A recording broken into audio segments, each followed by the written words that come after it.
Ladies and gentlemen, good day and welcome to the Vardhman Special Steels Limited Q4 FY21 earnings conference call hosted by IIFL Securities Limited. As a reminder, all participant lines will be in listen-only mode and there will be an opportunity for you to ask questions after the presentation concludes. Should you need assistance during the conference call, please signal an operator by pressing star then 0 on your touchtone phone.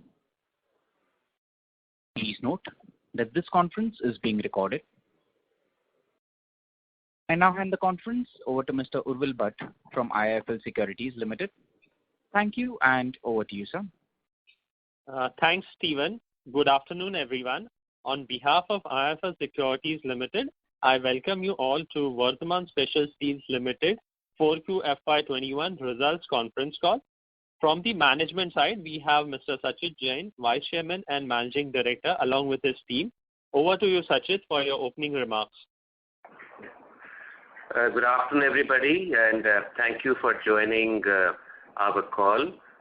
Along with me are Sanjeev Singla, our CFO, Sonam, our Company Secretary, Mukesh Srivastava, our Chief Operating Officer, as well as our Investor Relations firm, Bridge Capital with Savli and her team, and also my daughter Soumya is on the call. She getting inducted gradually into the business.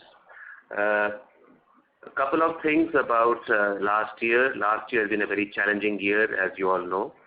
When we began this year, it was gloom all through. There were, with the lockdown happened, we didn't know when things would restart. There was panic. We used that opportunity, of course, to build our teams much stronger together. Couple of decisions we had taken right in the beginning. One, we said there'll be no layoffs. Two, we said we will protect the salaries of all workers, officers, management. And in addition, we also said we'll protect the wages of all contractor workers. I think the last part, protecting contractor workers, we would be one of the few companies in the country that did that. Even large MNCs and very professional companies would have let go of contractor workers. But we made sure that all contractor workers were paid in full. So we looked after our people and we also used the lockdown time to communicate with people, tell them not to panic. Please imagine somebody sitting in a one-room flat or a two-room flat or a three-room flat, between a one-room to three-room flat, who cannot move out of the house and who's seeing television and newspapers talking about panic everywhere. Just sitting at home can go mad. Fortunately, our entire management team, Mukesh Srivastava, my CEO, and he played the lead role out there. But all of us were communicating every day through the length and breadth of our organization not to panic. We are there with you. So those are the kind of things we did. Our team became much stronger, and by the time the lockdown lifted and the demand started picking up, little bit coming in, our team was highly motivated because they saw the contrast of how our organization looked after its people compared to other organizations. So the sense of belongingness to the organization and motivation went high. And overall, they contributed a lot to the organization's building up capacity because, as you all recall, demand suddenly shot up. And for many companies, supply chain bottlenecks came in because they could not meet the supply. Luckily for us, because our entire team was together, united with the organization, we could meet all the requirements as and when they came. In July, we decided also that if the company moves into profit zone, we will even declare increments for the year. And we declared increments for all our staff and officers. In addition, we also gave additional one-time incentives down the line from senior management down to all our workers, even contractor workers. So that was a one-time exceptional item. which we charge in the third quarter.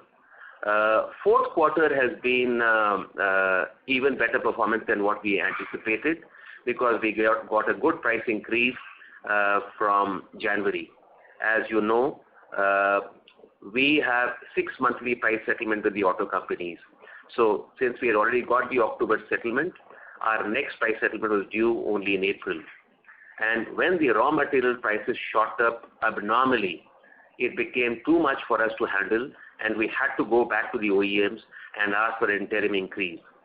Luckily, we were able to get those interim increases. We got increase of 6,200 from most of the OEMs, and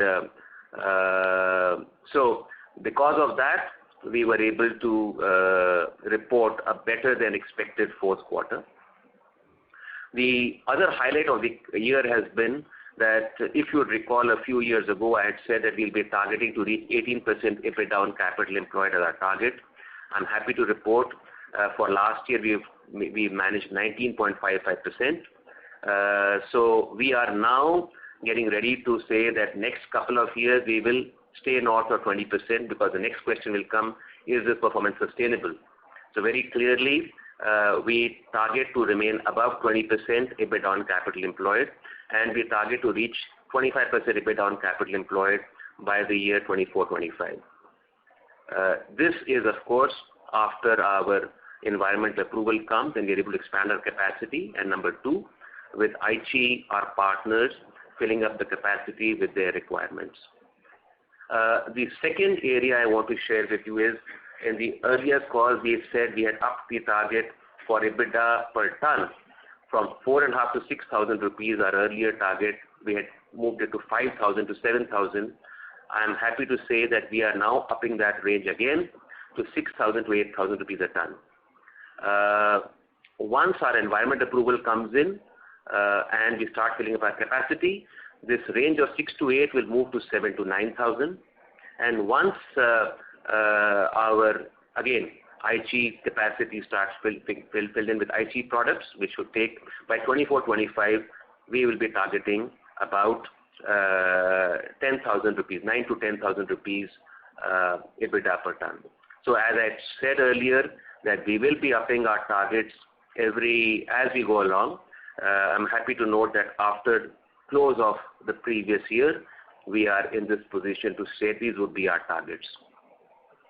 The next target that you'll be happy to note in this year's balance sheet, our net debt equity has come down to 0.3:1. We have also now almost finalized our investment plan along with Aichi. Again, some part of this investment plan is subject to the environmental approval coming in. If that happens, which again, as I said, we hope to get it later this year, we expect to invest about 250 to 270 crores in the next 5 years. And in addition to this investment plan, we have also targeted that in the next 5 to 6 years, with the current capacity of this current plant and the current operations, we expect to be close to a zero debt company in the next 5 to 6 years. Of course, in the interim, from now to then, if plans of an acquisition or an expansion or a new project comes in, situation could be different. But on the current foreseeable plans, as firm plans, we expect to be a zero debt company, near a zero debt company in the next 5 to 6 years. Overall, for the year, 44 crore net profit has been the highest profit we've ever got. Also, 116 crore EBITDA is the highest EBITDA that we got. I was also very happy to see that for the year, our volumes have been 9.5% higher than previous year. So this is something, despite the first quarter being a washout, in the next 3 quarters, we've been able to cover up that. So overall, I would say I'm reasonably satisfied with the performance. And lastly, we have been able to give our maiden dividend at 15%, so 1.5 rupees a share. This 1.5 rupees per share was just to start with. In the next year or two, we will come out with a comprehensive stated dividend payout policy. So we just to start with, we have given this figure, but I presume that what I would like to see in the next couple of years, that our dividend payout policy, as we stated, should be higher than this as a percentage of payout. This year, that 15% also works out to near 15% as payout. That is just by chance. I would expect in the next couple of years, of course, subject to board approval, we would like to, as management, we'd like to propose to the board that at least 20 to 25% should be the payout formula moving as we move along. These are some of the highlights of the previous year. And last but not the least, CRISIL has upped our outlook from AA negative outlook to AA stable outlook. So that means that our ability to raise capital at better rates than before goes up. We've been able to raise rates at good rates from the commercial paper market. And this year, probably, I think we'll have to also raise NCDs as part of the government new norms. So we'll probably be coming in for an NCD issue sometime in the current financial year. The next question many people would have would be, is the fourth quarter performance sustainable? Very clearly, a 54 crore EBITDA that we've got in the fourth quarter is beyond our stated range of 6,000 to 8,000 rupees a ton. It's beyond our range of 7,000 to 9,000 rupees a ton that we expect to get after the environmental approval, and it's beyond even the 10,000 rupees per ton that we expect to get with Aichi business coming in. So please do not multiply that by 4 and put that as an expectation for the next year. However, for next year also, we do expect our overall EBITDA and volumes to be better than 2021. Of course, with the COVID situation, suddenly which came in, hit us all by surprise. April was a very good month. May, our production and sales are going to be down a bit because of these lockdowns and shutdowns of plants by Maruti, Hero, Hyundai.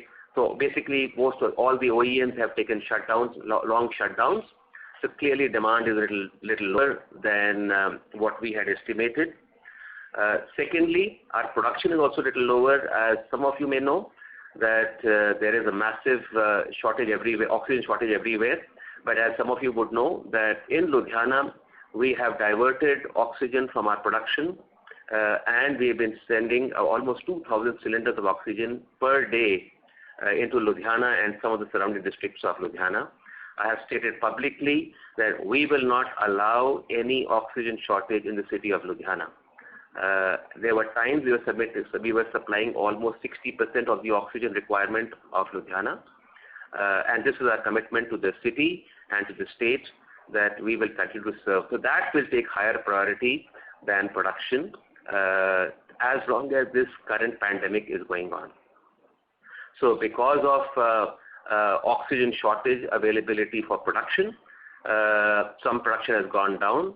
Plus, we've also shifted a bit some of our raw material to those raw materials that consume less oxygen. So that has also changed our production a bit. So the production goes down because of both these reasons. Moving ahead, in this year, we have a planned shutdown of about 15 days, which was earlier planned for August. But as some of the suppliers started telling us that there would be delays because of COVID problems, lockdowns, shutdowns, and so on. So we have to come back and decide the new dates of the shutdown. So even if there is a slowdown from the market, we will continue to run our production full stream to build up stocks to be able to serve our customers at the end at this shutdown. As regards Aichi, you will again be happy to note that we have sent out our first samples to our customers, for Aichi operations in Thailand and Aichi operations in Philippines and to the head office in Japan. In addition to Aichi's own business, own requirements, many other Japanese companies, as they have come to know about Aichi's relationship with Vardhman. So more and more Japanese companies are approaching Aichi to source material from us for Southeast Asia. So as those materials, also sampling requirements are coming in. So I would say 21-22 is the year of samples. 22-23 will be the year of trial orders, and of course volume will start coming in for exports. And really 23-24 is the year where we will start seeing the potential of Aichi and the Japanese requirements from Southeast Asia, as well as import substitutions within the country, which are coming in from Japan. So these are the overall highlights. And sorry, one last figure also. We have worked a lot on working capital. So we have been able to maintain our total capital employed, net capital employed. When I say net, I remove the 50 crore FD that is there, which is meant for capex. We've been able to maintain that net capital employed below 600 crores. And despite price increases, we expect even next year we will target to keep it around 600 crores net capital employed. As we start this financial year, the raw materials have continued to rise exponentially, and so we are negotiating with the OEMs for the April increase. Those are still under discussion. One OEM has already settled at a reasonable price for us. We are happy with that settlement. The other OEMs, since they were shut down, the plants were shut down, I think the serious discussions really start next week. So over the next week to 2 weeks, we hope to finalize the price settlements with the other OEMs. So based on that, first quarter of this year, though not comparable to last quarter of the previous year, but the first quarter of this year should also be a reasonably good quarter. And this time we made another change. We are negotiating with the OEMs only for 3 months because of this unprecedented volatility in markets. So this current discussion with OEMs is only for the first quarter, April to June. Normally it is for 6 months, and for July onwards we'll be discussing with the OEMs for another change, and in all probabilities, because of the raw material situation, we'll be asking for an increase. So this is what I have as part of my opening remarks and comments. And after this, we'll be open for Q&A. Thank you very much, ladies and gentlemen. Thank you very much. We will now begin the question and answer session. Anyone who wishes to ask a question may press star and 1 on their touchtone telephone. If you wish to remove yourself from the question queue, you may press star and 2. Participants are requested to use handsets while asking a question. Ladies and gentlemen, we will wait for a moment while the question queue assembles. The first question is from the line of Shalini Vasanta from DSP Mutual Fund. Please go ahead. Sir, hi, this is Vivek Ramakrishnan. Congratulations on the performance and really heartening to know about the contractor and the oxygen. So double congratulations from us. Sir, what I wanted to know is you were talking about EBITDA going up. How does it happen? Is it because you have products which are less in competition, the value add is so much, and in which case, what is the nature of the value add? And second question is, you had also mentioned that you're going to look at exports from 23-24 onwards is when it will pick up. Is there a target for exports as percentage of sales? Thank you. Sure. So the EBITDA per ton rising, there are primarily 2 components, and both are cost components as of now, cost-related components. So one area of cost is that as volumes go to full volume, fixed cost gets spread over a bigger volume. Also, some of the variable costs like power are really, there's an element of it which is variable and an element of power which is fixed. Similarly, oil, which is a variable cost, which is used for heating, there are wastages there and losses out there. As volumes increase and utilization increases, so the consumption per ton goes down. Manpower, which is a variable cost really, but at full capacity, those manpower increase is minimal, only in inspection area and loading unloading. So only those costs go up, every other cost remains same. So the cost per ton goes down because of just increased volumes. That's one element of cost going down. The second element of cost going down is the last 1.5 years we worked a lot on our costs, starting from raw material, by changing our raw material mix that we did. So that is one element of cost reduction. The second element of cost reduction is internal cost reduction, where our people have worked hard. Aichi has given us a method called 3R, reduce, reuse, and recycle. Under this 3R, we have got more than 1,000 suggestions from our workers, and we used the lockdown period to get those suggestions, to put cross-functional team to work on the suggestions, and moment the plant opened up, we were working on those suggestions. So that is, and suggestions have come from workers, officers, managers, everywhere, because the whole culture of the organization is changing as we work with them. Some of the ideas, one idea itself has saved a couple of crore rupees, and some ideas may save only 10,000 or 50,000 rupees. So for us, each idea is important, and that each worker participates in the idea generation. So this has changed the overall, again, as I said earlier, the culture of the organization. We haven't reached the Japanese culture, long way to go, but we have come a long way from where we were. So I would say, and this is what I keep telling my Japanese partners also, Vardhman Special Steels will not be an Indian company, will not be a Japanese company. It will be Indo-Japanese company. So the culture will hopefully draw in the best from the Indian culture and draw in the best from the Japanese culture. That is what we aspire to be. I'm not saying we'll succeed in doing that, but that is what we aspire to be. So on this front, this is the reason for the margin, what we think EBITDA per ton going up. So it has got nothing to do with product mix as of now. However, as Aichi business comes in, that product mix is clearly a superior product mix. So those, when they start kicking in from 23, 24, 24, 25, that is when I said that the EBITDA per ton will actually go up because of product mix.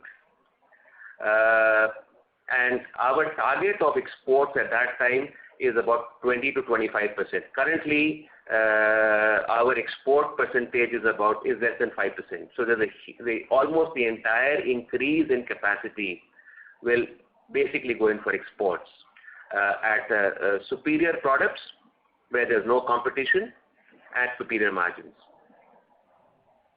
Perfect, sir. Thank you, sir. Yeah, very well. Sir, if I can just sneak in one more question. Yeah, In terms of electricity costs, is there any way of hedging it by putting up your own solar capacities or nothing? No. We have. This is an electric arc furnace where you cannot. The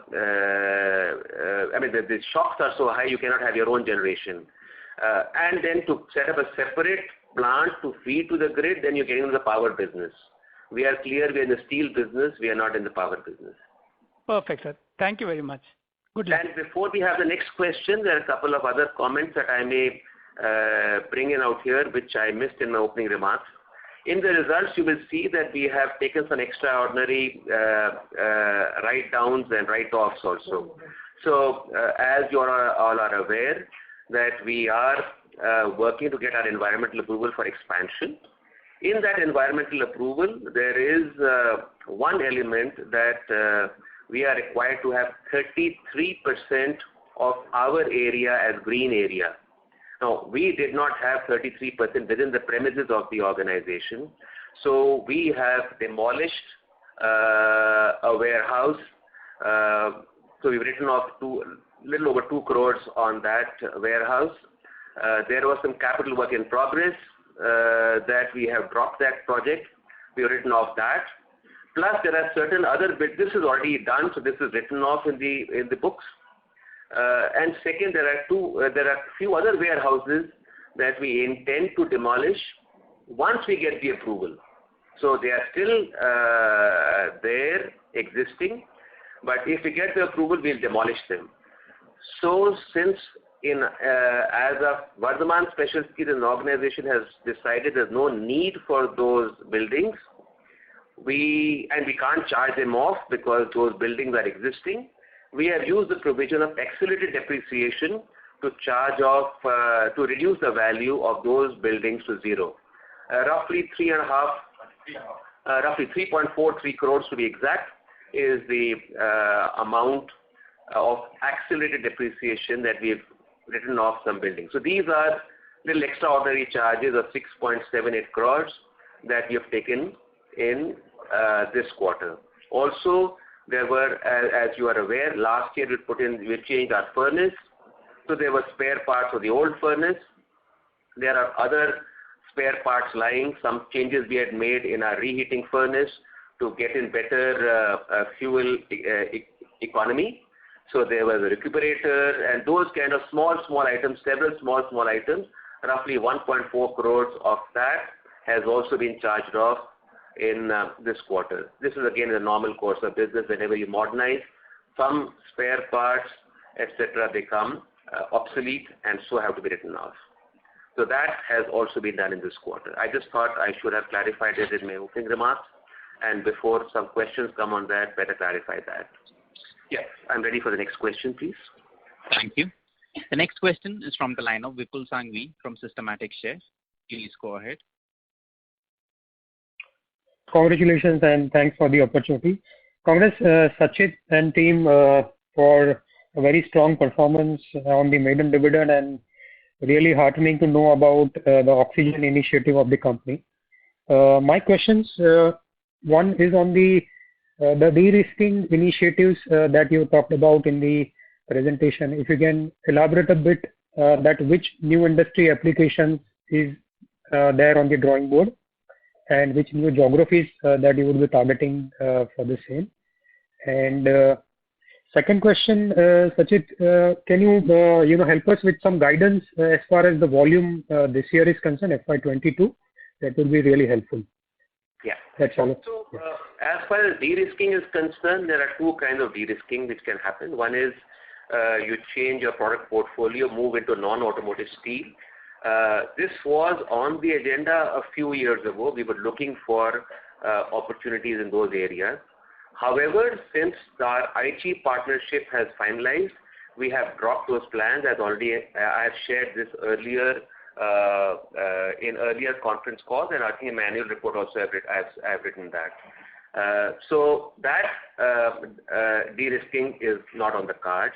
The other de-risking is what I answered in my first question is we move to a different geography. Southeast Asia, we are present but in a minor way, but really not as a major supplier, part of a global supply chain of a global auto major. So Vardhman Special Steel is the only alloy steel company in the country that has an opportunity to become a regular partner of the global supply chain of an auto major like Toyota. So this is going to be the huge risk mitigation for us. And as I said earlier, we intend to have 25%, roughly 20 to 25% of our volume in exports by the year 24-25. So that is how we'll be mitigating the risk. And the other part of this mitigation is if something happens to our plant, you suffer production outages. So as Aichi and Vardhman Special Steel have promised to each other, we will support each other in case there are production outages because of accident or those kind of things. So one big risk for us is we are a single plant location. If something happens to our plant for an extended period, our customers will suffer. Thanks to Aichi's support, we will have alternate production available if the customers are willing to accept that. So this is the other risk mitigation that we're going to have.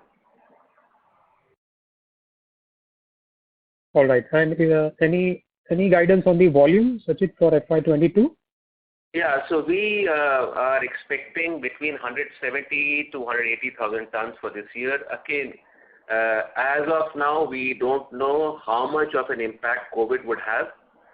So, but at this point, we believe that the COVID impact will not be too much. Like last year, we will lose a few months of demand, but after that demand would bounce back sharply. So as of now, we are expecting 170 to 180,000 tons of sales for this financial year. However, we will know better, and if there's any change in the next conference call after first quarter, we'll come up with an update. And as I shared earlier, April had already started on a very strong note. We were in fact fearing we were going to run into capacity problems. Because of this lockdown and COVID situation, we'll have time to rebuild our inventories that we are running woefully short of. That's really helpful, and thanks a lot and all the best. Thank you. Thank you. The next question is from the line of Ritvik from One-Up Financial Consultant. Please go ahead. Hi. Thank you for the opportunity, sir. Sir, I have a couple of questions. Firstly, can you quantify, the per ton basis of realization gain that we would have in FY21 because of, lower inventory and higher price hike from the OEMs? We would have inventory gain, right? So 21 and inventory gains don't come up in terms of sales realization. So sales realization of 2021 and 19-20, it's marginally higher. Okay. So I think roughly 900 rupees a ton higher, roughly around 900 rupees a ton higher. So on 61,000 rupees, 900 rupees, 1.6, that's normal fluctuation. Sure. Okay.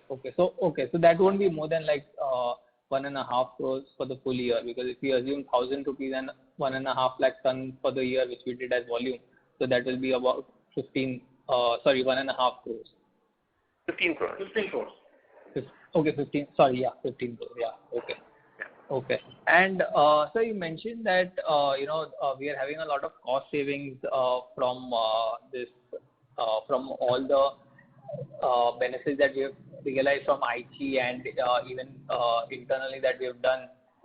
So going forward, this 6,000 to 8,000 rupees per ton without any product mix change, you think there can be any improvement from here on, or cost savings we have plugged all the low-hanging fruits and now it will be over to the product profile changing and then going gradually towards 9,000 to 10,000 rupees per ton over next 2-3 years? Would that be a right way to look at it? In my opening remarks, we already said that we will be upping this from 6 to 8 to the next range will be 7 to 9. Right. Okay. Yeah, so we will be upping this maybe within a year's time or so. We'll be upping this range. Maybe a year, maybe 2 years. And as of now, because of this massive fluctuation, it's very difficult to even the 6 to 8 that I've said is my CFO is not very happy when I share these figures, but he's staring at me even now. But 6 to 8, we expect that once this extreme volatility that is currently ongoing goes down, we should be able to move to 7 to 9. And beyond that, the product mix impact will fit in after that. Okay, sure. Okay, and lastly on the CapEx. There is more scope for cost reduction. Yeah. And really speaking, IT's help in cost reduction is still, we've just scratched the surface. There is a lot more work that we intend to do with them to reduce cost. Sure. Okay. And lastly, on the capex, you mentioned 250 to 275 crores once we get the environmental clearance.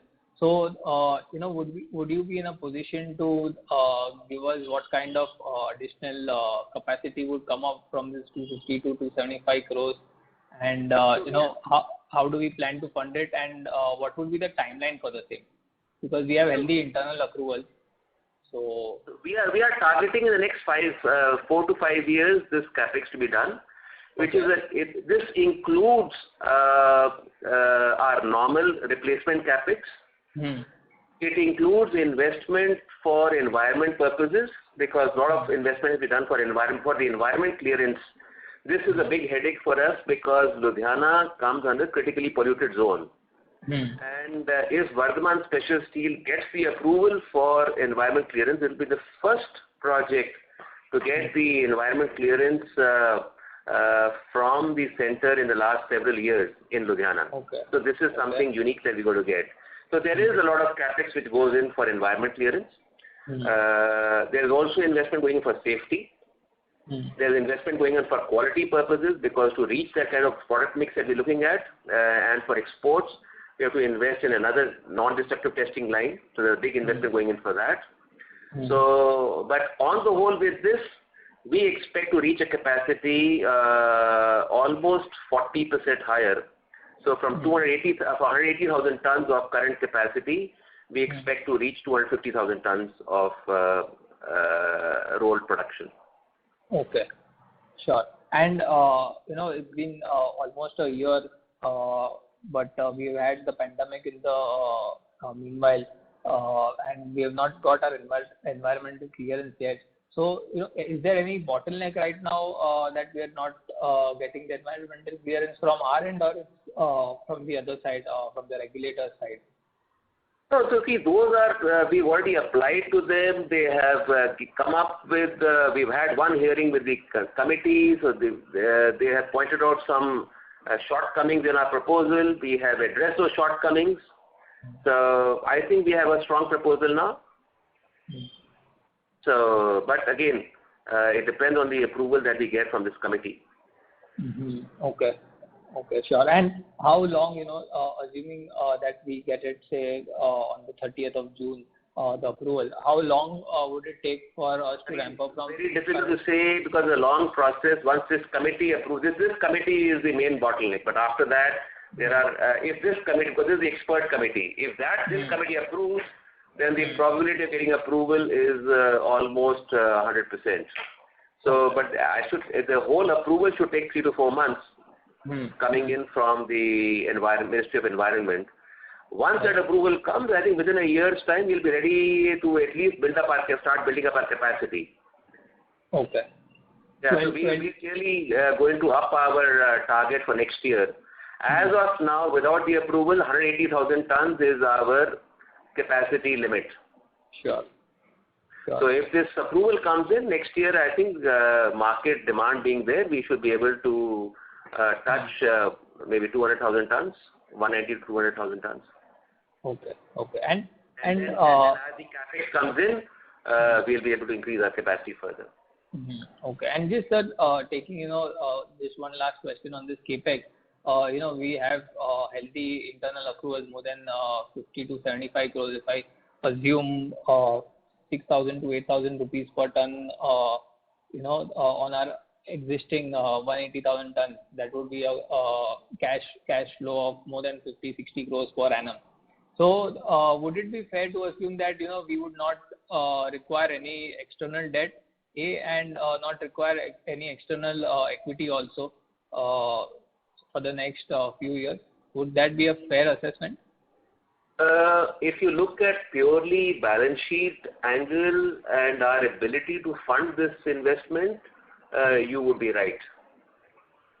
Okay. However, decisions to raise capital are over and beyond current requirement. There are also strategic reasons. For example, over the next few years, there could be an opportunity for Aichi if they would like to increase their stake. If they wish to increase their stake, we as a company would welcome that. So if that happens, and as Vardhaman Group has no plans to divest any stake, the only way for them to increase their stake would be for another preferential issue or something like that. So I am answering your question in two ways. Sure. Just the capex requirement and the balance sheet, we would not need coming to the capital market. Sure. Okay. And as I said, that in our forecast, as of now, we are targeting in the next 5 to 6 years, without any equity infusion, we should be nearing net zero debt, net debt equity of zero. Right. We'll be nearing that. So very clearly, the balance sheet does not require any equity infusion. Correct. Sure. That's very helpful, sir. All the best and thanks. Excuse me, sorry. Let me repeat that. With the current plans. Yeah. But we have already stated our desire that along with Aichi, over the next 10 years, we intend to reach 800,000 to 1 million tons of capacity. So very clearly, over the next few years, there are plans to increase this capacity. So at what stage we decide to take the next step, those are things that we'll be discussing constantly with Aichi. It will depend on how soon we are able to establish the quality for their requirements, how soon we are able to run those kind of products, and how soon we are able to gain the customer confidence of the Japanese customers in Southeast Asia. Once that happens, very clearly, we will face a capacity bottleneck again. We'll come under pressure to expand. And at that stage, larger and larger proportion of our business will be moving to this superior product mix at a higher EBITDA per ton. And at some stage, we'll also start making steels which are patented by Aichi. All that is planned over the next 8 to 10 years. At what stage those happen, at this point, I can't say. That's It very clearly means that export as a proportion of production is going to increase further from the current levels. Sure. That's very helpful, sir. All the best and thank you. Yeah, thank you. Thank you. The next question is from the line of Devang Sangvi from ICICI Securities. Please go ahead.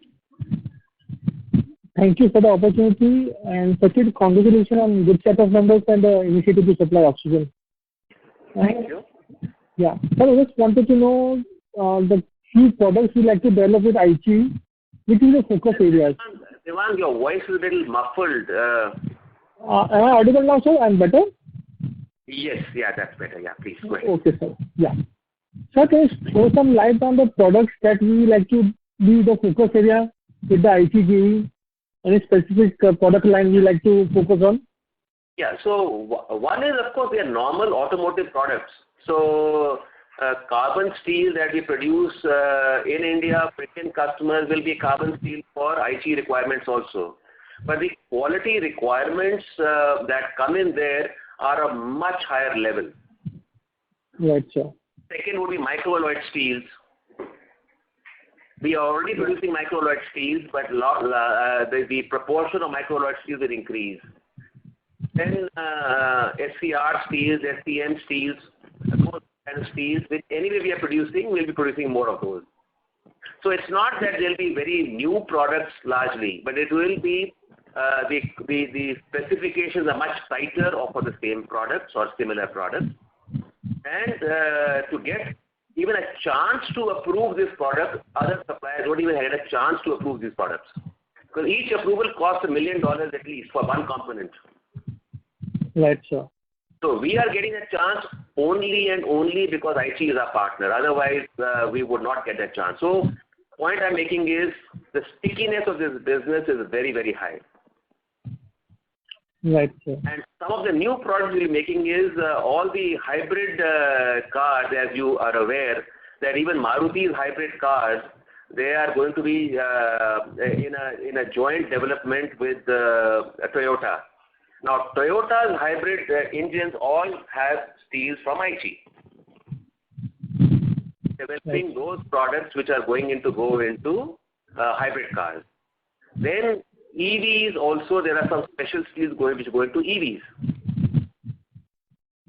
We've already started supplying some steels to some of the leading EV manufacturers. Of course, we are not permitted to take their name, so we will not be taking their name, but some very well-known brands, we are already supplying steel for EVs.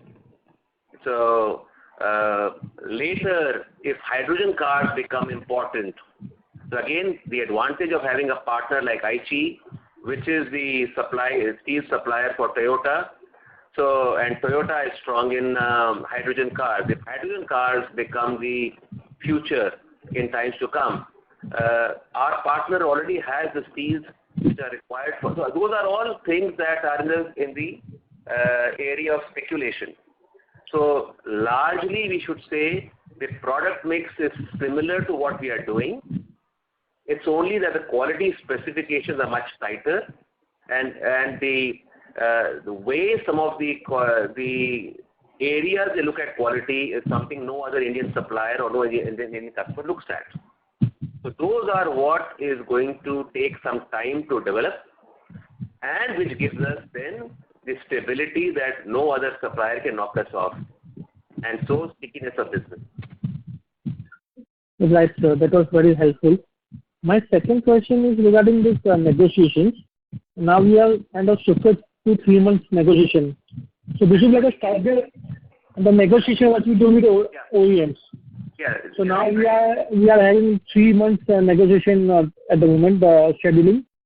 So is it a longer term 3 months, or will shift to 6 months when the situation stabilizes for the steel prices? So if this kind of volatility that is rising, I mean, we have never before seen, I mean, can you imagine, from October, we have had one price increase of 4,700.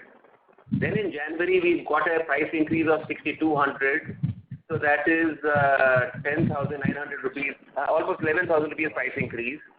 And then we have asked for another 6,500 to 7,000 rupees price increase from now, from 1st April. This is crazy. Yes, sir. So this is not normal business. Scrap is touching $515.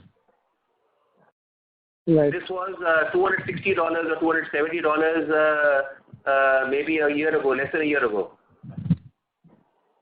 Right, sir. So these are crazy pricing situation. Commodities are going through the roof, and it's a cost-based push. Now, if you'll see, HRC, hot rolled coils globally are much higher price than the Indian prices. Yes, sir, that's correct. Secondly, China has eliminated export duties. So very clearly, steel prices globally are on the rise. If HRC prices rise, the larger steel, Vardhman Special Steel doesn't do HRC, but the larger companies can make HRC as well as the commodity alloy steel. So they would divert capacity to HRC because some of them have a flexibility of moving their molten steel to either HRC or to long products. Then commodity long products have also risen in price. So they will rather make those commodity long products than produce alloy steel for the auto market. Then billet exports is also a big opportunity. So they are exporting, the larger companies are exporting billets outside. So I see no reason for the prices to not increase. However, if they have not increased, we can't say. So as in the foreseeable future, with this kind of volatility, I expect the auto companies will also want 3 months, and we will also want 3 months. So I would say for the foreseeable future, we would stick to a 3-month negotiation. Yes, sir. This is helpful. So are we targeting any gross margin or long or near term that we like to have this percentage of gross margin on a sustainable basis? 6,000 to 8,000 rupees EBITDA per ton. Right. I was more talking about the gross margin front of it. Sorry, in the current situation, if the market demand is high, if we get higher than that, we will happily take it. We will not restrict ourselves to 8,000. But when I'm saying higher than that, I'm saying this is not a sustainable number. We're getting it. I mean, fourth quarter we got 11,400 rupees. Right, sir. So, but to base your future models and forecasts based on 11,000 rupees, and you will be valuing our company maybe at 3,000 crores, which may not be the current reality. Yes, sir. I will stick to the guidance, sir. And sir, any movement in the graphite electrode costing? Have they moved higher over the last couple of months? That's what we are hearing. Oh, graphite electrodes has been rising continuously. They were at 140 rupees a kilo, currently 225 rupees a kilo.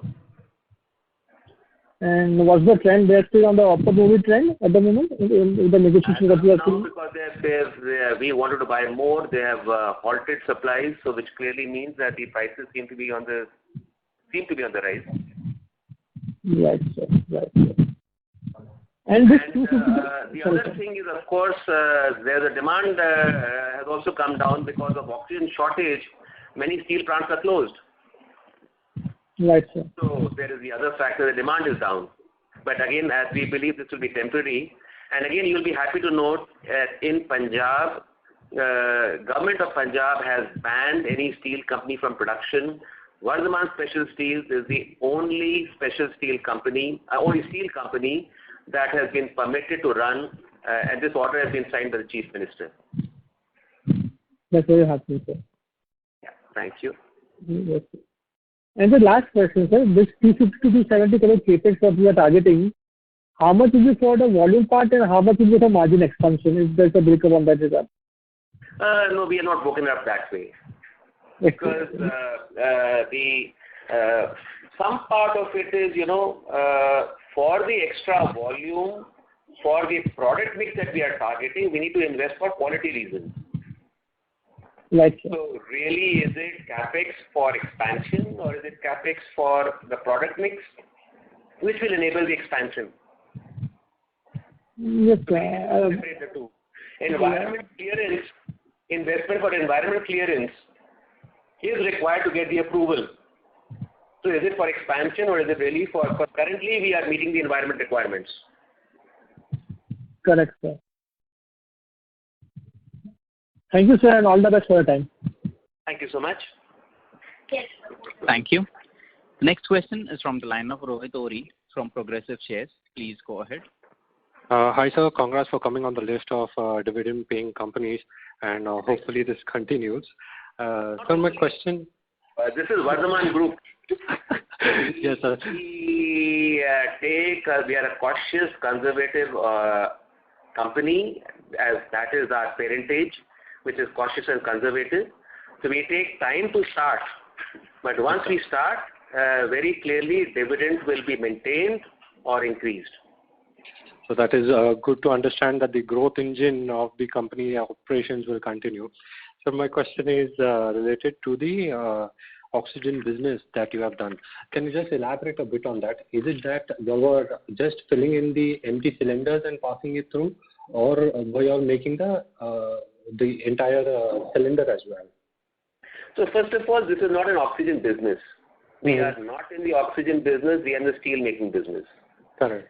This is a service we are providing to society around us to save lives, that we are filling cylinders as hospitals send in empty cylinders. Frankly, if you ask me, if oxygen was available to them, we would rather they buy oxygen from other sources.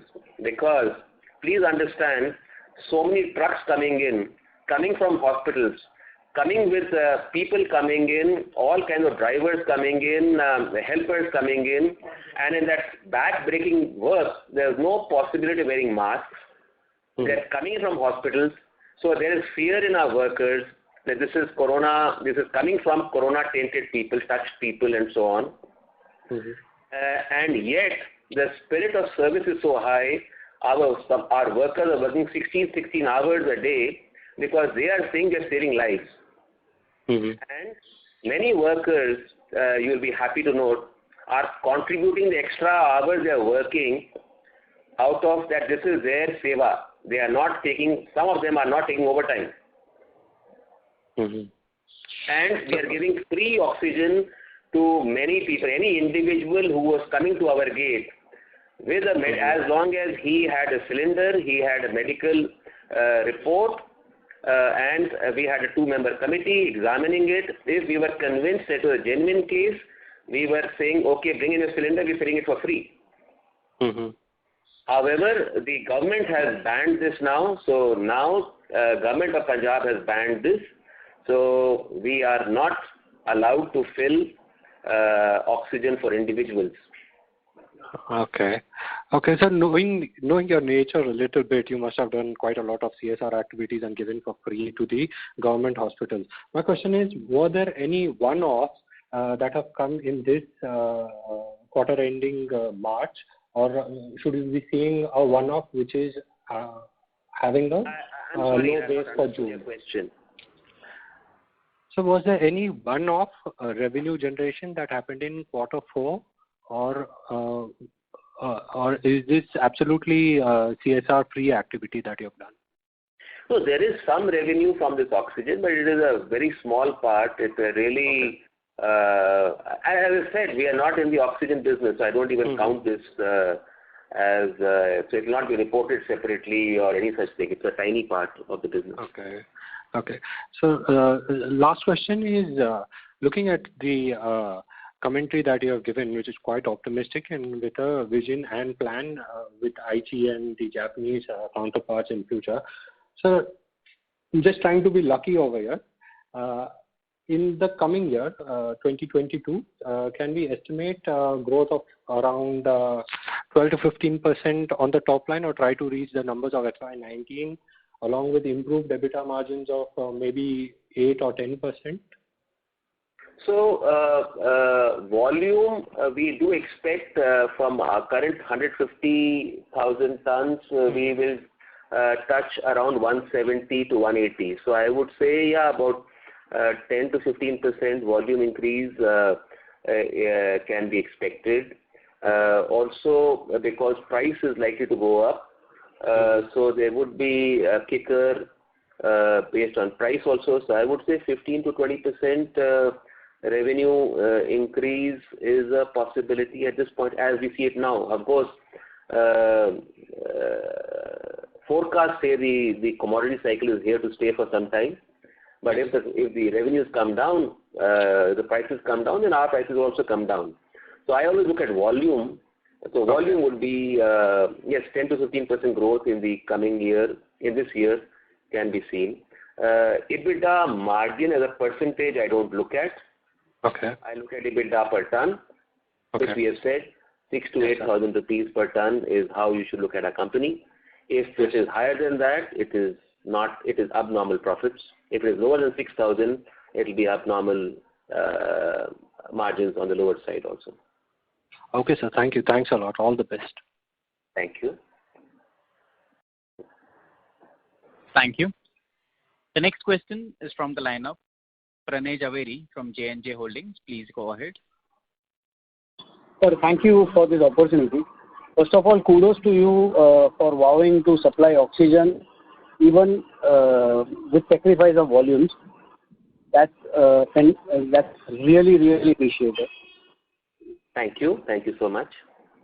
Sir, if you can broadly throw some light on, say, 5-10 years down the line, where we see maybe a hydrogen or maybe EV car coming in, where the use of aluminum will be a little higher, or how is this specialty steel can be a component in the total weight of the car? I'm just trying to understand with changing dynamics over next 5-10 years, would this steel be of much more importance, relevance in terms of their weight, and if you can just throw some differentiation in pricing vis-a-vis this other materials, that would be really helpful. So I don't see any competition at this point from aluminium and other metals, because those parts will come in the surface and the body of the car. Okay. So not really in the engine components. Of course, engine components, etc., would come down. So clearly, in an EV, it is expected per vehicle the alloy steel consumption would be lower. Right. However, there are two other factors which say that for us, which gives confidence to us to continue our expansion. One, if you look at just the Indian market, we will be a much bigger automobile market than what we are today. Okay. So even if, and by as of now, the belief we have is there's no way that all cars will be EV. So there'll still be a very large chunk of either the combustion engine cars or the hybrid cars. We believe hybrid cars are the way to go forward. EV has huge other environmental consequences. The disposal of batteries, for example. Where will you mine lithium from, for example? And today, Tesla and all these companies, they get huge subsidies from the government. So really, at what price will they come? So those are all questions which I am not capable of answering. I'm just raising those questions. So really, 10 years down the line, as you will see, Government of India at one time said by 2030 all vehicles will be EVs. That was a statement made by the Government of India about 3 years ago, 2 to 3 years ago. Those statements have stopped because they also realized that this is not practical.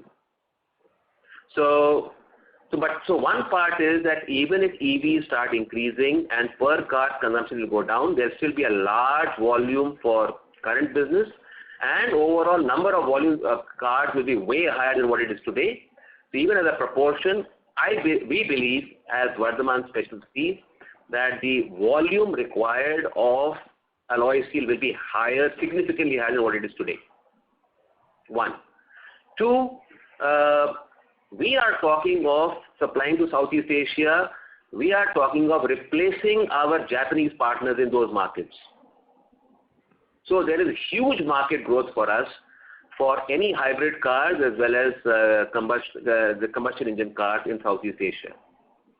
And third, because of this threat of EVs, the chances of new people diving into this industry to get into, if they see the good margins, if let us say the margins what are of fourth quarter of for us, if those kind of margins start coming in and become sustainable, I'm not saying they are sustainable, but I think supposing they become sustainable, those kind of numbers are seen for 2-3 years.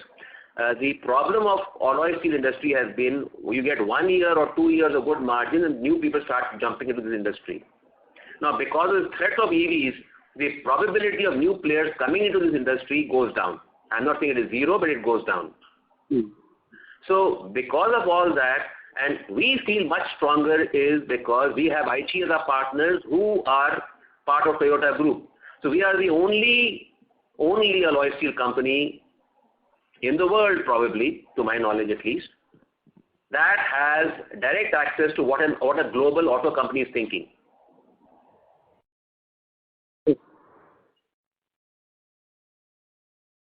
I hope I've answered your question. Yes, sir. Yes, sir. Thank you so much. Thank you. Thank you.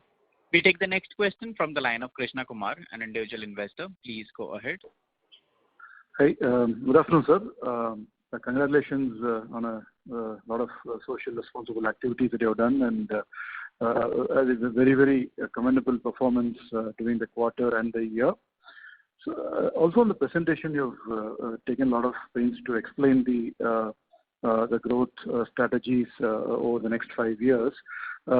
So could I, ask you in terms of, would M&A and acquisitions of some stressed capacities which will fast track your process also be on the cards, and any thoughts there, sir?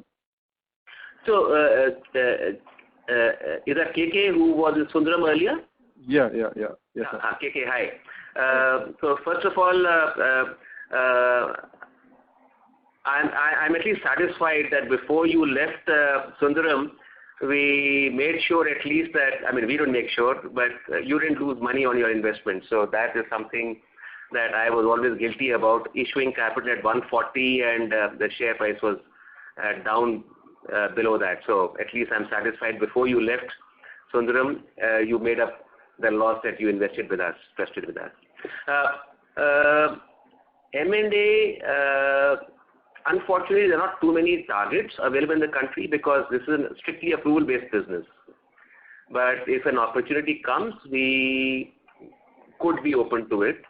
But clearly, our first agenda is to get our environmental approval and get this expansion up and running. And as a management team, I would say that we are reasonably confident that we will get this approval. So it's not in a matter of speculation or if and all, we are reasonably certain we'll get it. So once we get this environmental approval, our first target will be to get this up and running fully and as fast as possible. One. Two, meeting the requirements of quality for Aichi. These two are our main focus. So once this thing is on, and when we start looking at the next stage of growth for the company, at that stage we will definitely evaluate if there's a target available. Sure, sir. Sir, you've been Let me put it this way: we are not averse to an M&A, and as you will see our board, when the chairman of our board is somebody like Rajiv Gupta, who is probably, in my opinion, the number one investment banker in the country in M&A, but clearly one of the top investment bankers in M&A. So if he is the chairman of your company, M&A is something that we would not be averse to at all. Great, sir.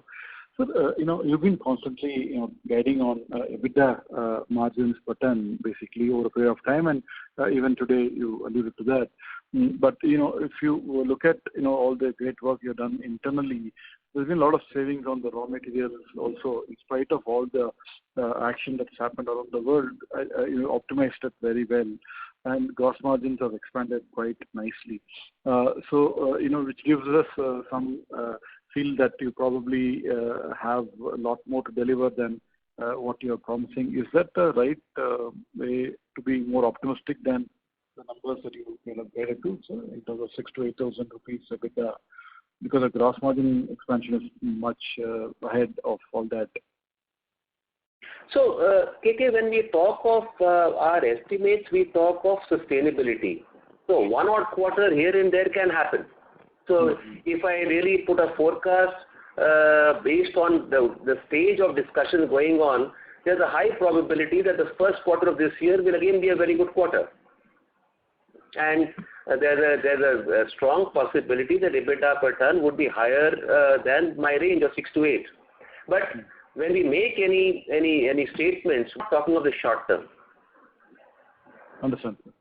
So at this point in time, for me to say that we can give a relative assurance to our investors that we will be in this higher than this range, at this point of time, I am not in a position to do that. But I have said very clearly, once this expansion happens, this environmental approval comes in, we will definitely go up from 6 to 8 range we're saying, we'll go to 7 to 9. And then to 10 once the Aichi business comes in. So we are clearly saying that there's a roadmap ahead for us to increase our EBITDA per ton.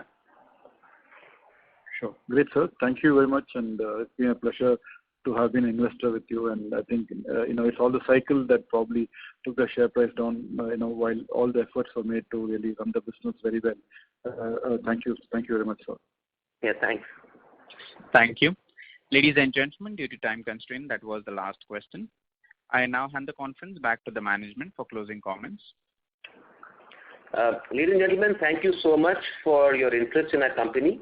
I give you an assurance from our management team and myself that we will remain committed and dedicated to performance. And we will also keep updating you about any significant changes if and when they happen.